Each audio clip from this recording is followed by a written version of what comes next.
Pemilihan Gubernur Nusa Tenggara Timur. Kepada Bapak disilahkan.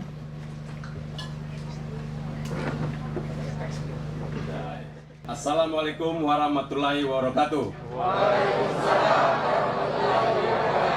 Shalom, Salve, Om Swastiastu, Namo Buddhaya, Salam Kebajikan. Nah, terima kasih, itu salam nasional, hebat betul itu. Terima kasih. Duduk sudah.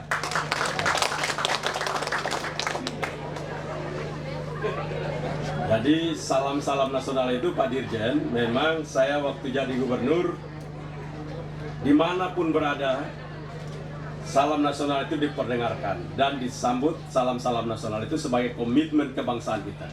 Karena itu di dalam gereja pun, bila saya hadir, habis kebaktian, bila gubernur bicara, Assalamualaikum warahmatullahi wabarakatuh, kalau tidak dijawab saya ajarin.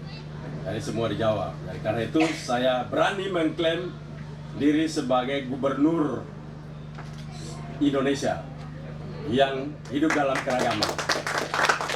Jadi pemimpin bangsa ini harus hidup dalam keragaman supaya jangan kaku-kaku. Orang hidup dalam keragaman itu tidak kaku, rileks hidupnya seperti Pak Dirjen KSDA ini.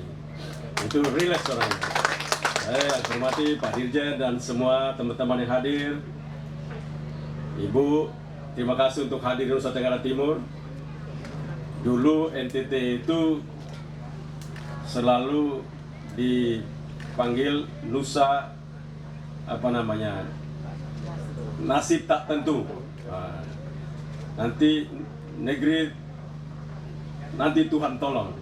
Nah, banyaklah pelesetan NTT. Dan itu nanti kita lihat apakah betul seperti itu. Yang saya hormati Wakil Bupati Kabupaten Kupang,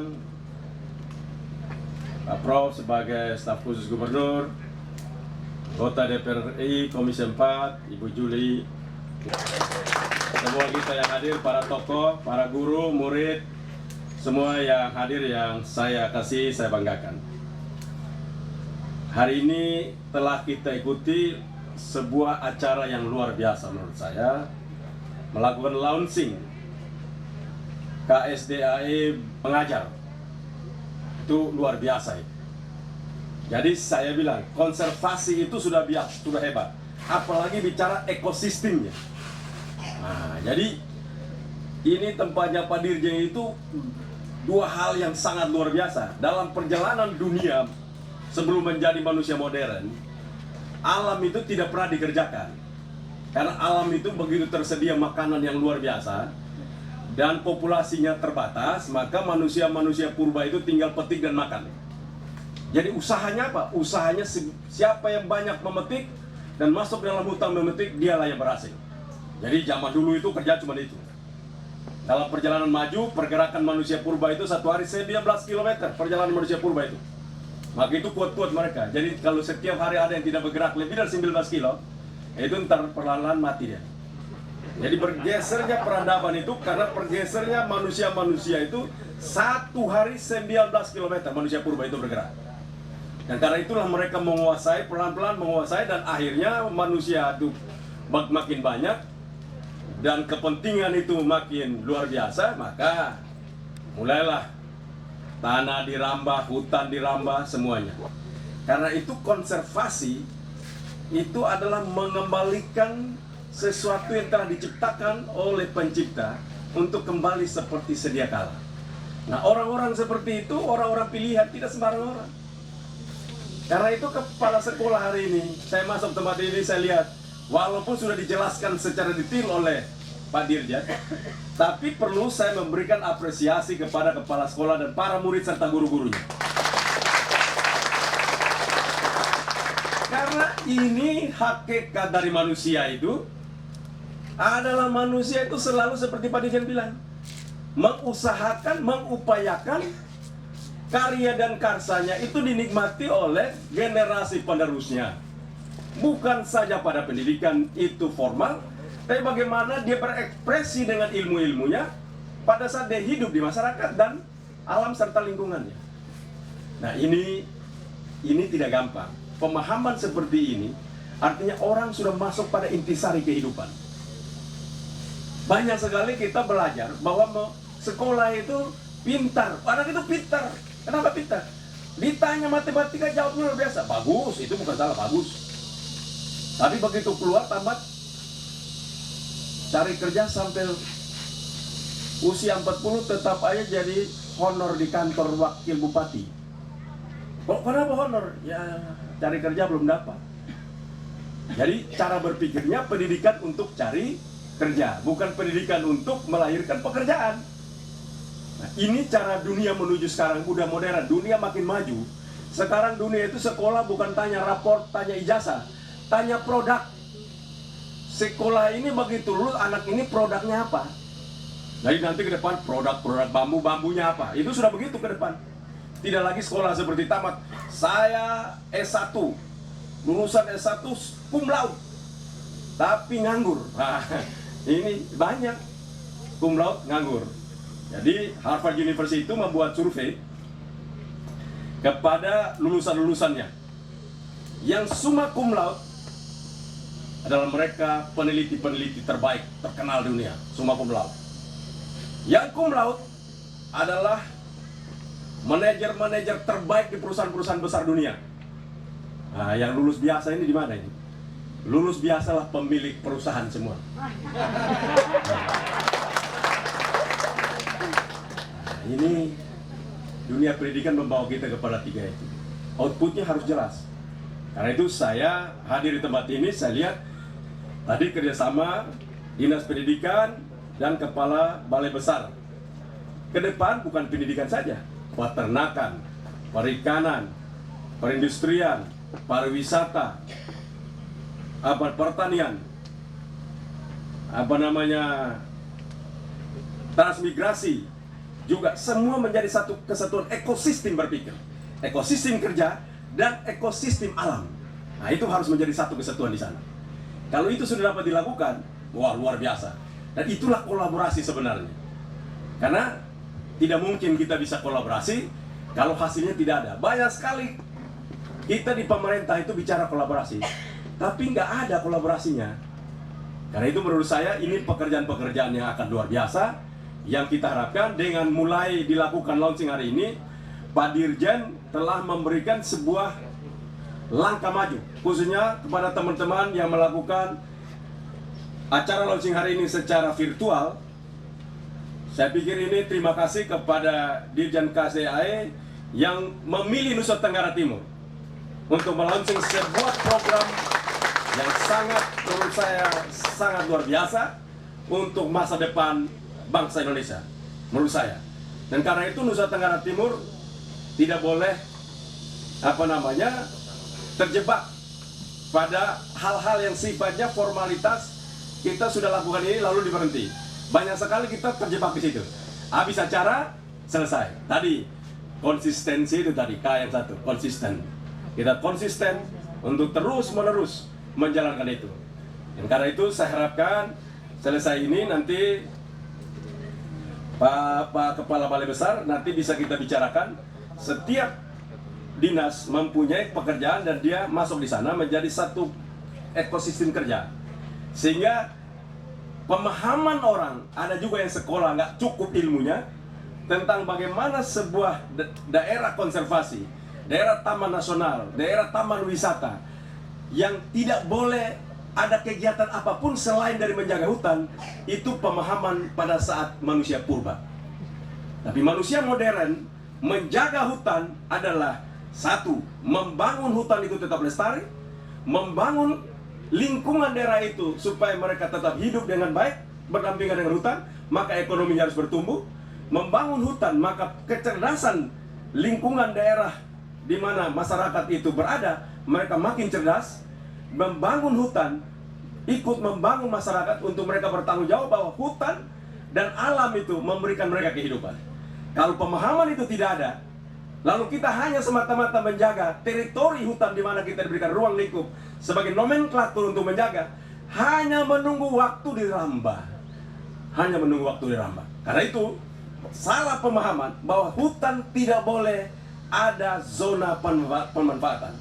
Karena itu lewat Pak Dirjen, tolong sampaikan ke Ibu Menteri, Walaupun ada pikiran-pikiran keliru yang belum sampai memahami bagaimana kawasan-kawasan hutan itu dikelola secara ekonomis, itu harus mampu didorong ke depan. Sebagai gubernur, saya bicara ini karena melakukan riset secara mendalam terhadap bagaimana kehidupan antara hutan, manusia, dan berbagai-bagai sektor agar menjadi satu kehidupan yang stabil, kehidupan yang kuat, dan relasi-relasi antara sesama ini akan membangun konservasi kita akan kuat. Karena itu sekali lagi terima kasih untuk semuanya. Kepala sekolah, terima kasih. Nah, kamu nanti dapat hadiah dari gubernur.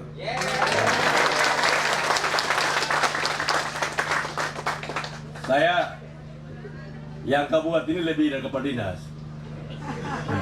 Saya lihat-lihat begini hebat, masuk di silo. Saya minta kepada Panglima Pangdam Udayana untuk masuk nanam jagung di silo.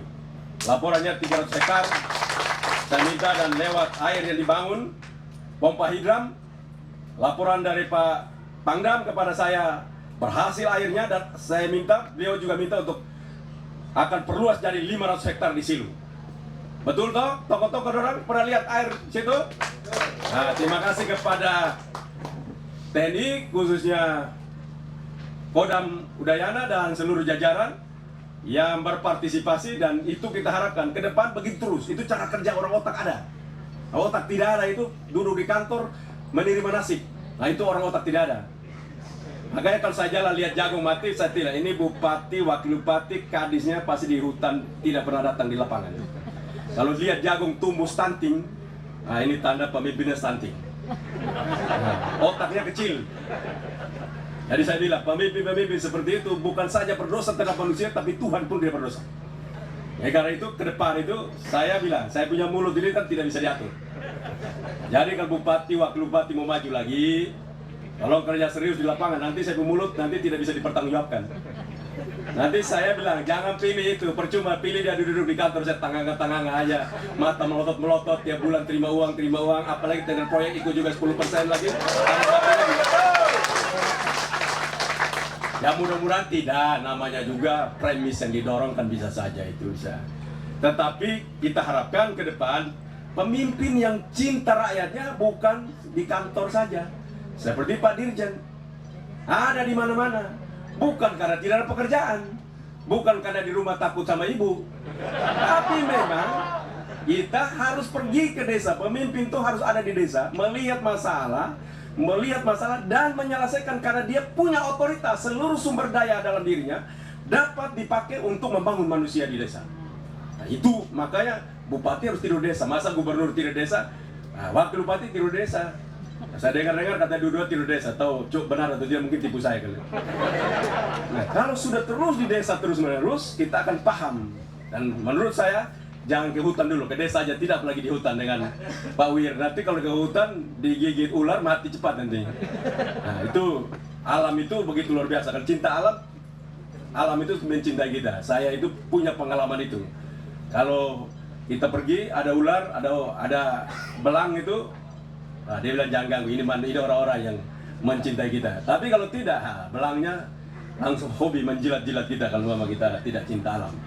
Kerjanya curi kayu, curi itu, terus itu. Jadi saya pikir momentum hari ini adalah sebuah momentum yang baik.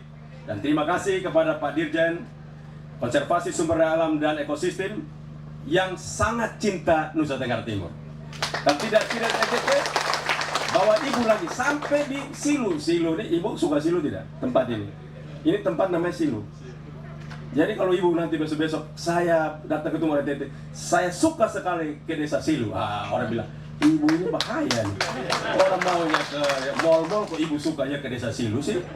Artinya ibu mencintai NTT sampai ke pelosok Nusa Tenggara Timur. Terima kasih untuk kehadirannya. Terima kasih untuk semua kita. Semoga kegiatan hari ini memberikan manfaat, martabat buat kita, dan semangat kita tidak hilang, dan kita terus berkobar-kobar dalam semangat rimbawan. Sekian, terima kasih. Salam konservasi.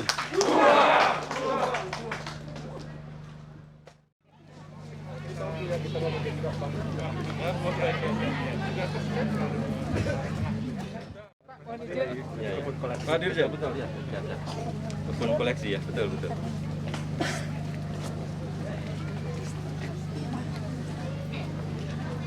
Selamat pagi Bapak Gubernur NTT Pagi.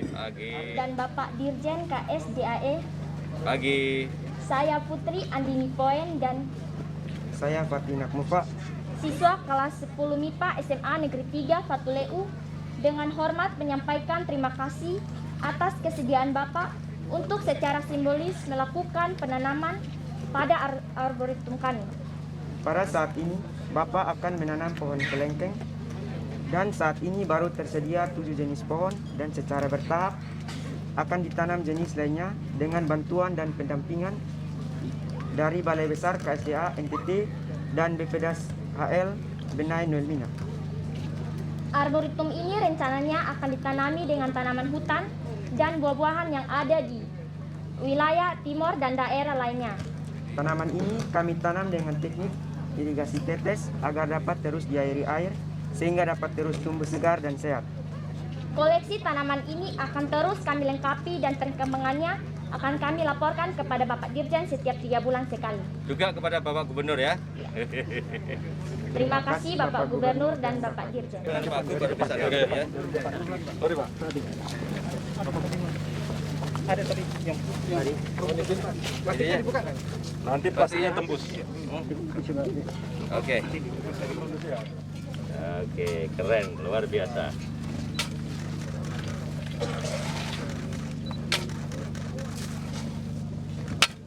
Pak Dirjen mau coba. Siap, ya. Teori irigasi tetes itu bukan airnya menetes. Teori irigasi tetes adalah air itu langsung netes ke akar. Jadi di atasnya boleh kering, tapi akarnya minum karena pohon tidak butuh mandi. Karena pohon butuh minum dan makan saja. Karena manusia butuh mandi. Itu teori kenapa irigasi tetes. Jadi akarnya itu di atas boleh kering, tapi akarnya di dalam itu dapat nikmatin minum itu. Jadi tidak perlu di atasnya basah. Asal di akarnya dapat minum, dia tidak perlu karena dia tidak perlu mandi. Ya, itu teori irigasi tetes. Karena itu usahakan agar dia menyentuh akarnya, bukan di Masuk ke dalam ya. Ya, tidak boleh permukaan. Saya maksimal mungkin ada alat di akar. Nah, itulah dia nyantuk dari jirigen boleh, tetapi ada alat yang masuk untuk menyentuh akarnya sehingga dia tidak perlu di permukaan. Ya. Oke Pak Gub. Oke. Kita satu lagi ini sudah ada akar. Dia cari jalannya. Di sini Pak Dirjen keluar dari depan. Jangan miring. Oke.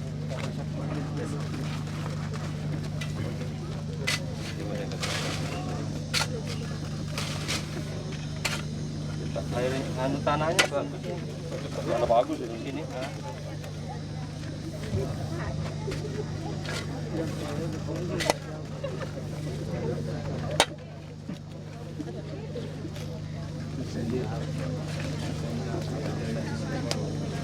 Nanti kelengkengnya dinamain Wiratno ya. Kelengkeng Wiratno. Kelengkeng Wiratno. 5 tahun lagi mudah-mudahan berbuah. Ya dia. Kalau makan kelengkeng Wiratno. Ada kelas Wiratno tadi. Ya luar biasa. Biasanya saya cium dulu Pak Gub. Ya. Bismillahirrahmanirrahim. Wah. Ya. Nah, gitu.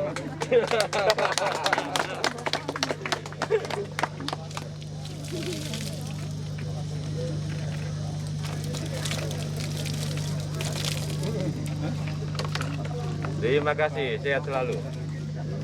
Tahun lagi saya tengok ya. Luar biasa. Tengok ini sambil ngajar. Iyalah. Cocok itu. Ya. Mohon izin kesediaan Bapak Mari. Oh, ayo.